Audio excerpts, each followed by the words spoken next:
Okay. Well, so then I ended up going in the first Typhoon, and I'm talking to the officers and people because I didn't really have a job at that time on the plane. And so Commander Bates, who was the aircraft commander, he says, well, we're going to make you the tactical coordinator for our crew. And that title basically stuck with me as far as, the rest of the time I was in the Navy.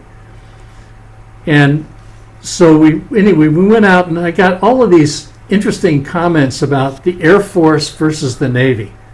Because the Air Force would fly in C-130s and drop a boom out of the back of the plane that had data collection information that it would get, but they would fly at 40,000 feet.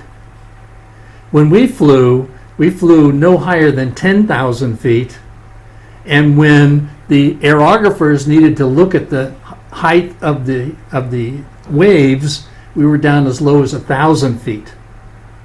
Now, sometimes that was by choice, and sometimes it was because we would hit a huge downdraft and You were there. experience weightlessness. And I experienced weightlessness a number of times. Wow. And one time even when we took a big drop, it was interesting because we had a huge toolbox that had not been tied down, and we dropped down and I see the toolbox float, and then go back down on the ground. And I said, okay, we're making sure that those are tied down because that thing decided to make a turn one way or the other. I'm going to get smashed. So anyway, we flew that Typhoon, and it turned out that just as some background, a Category 1 Typhoon is 74 to 95 knots, or miles per hour.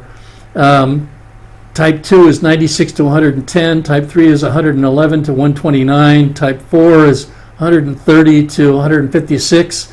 And Type 5 is over 157.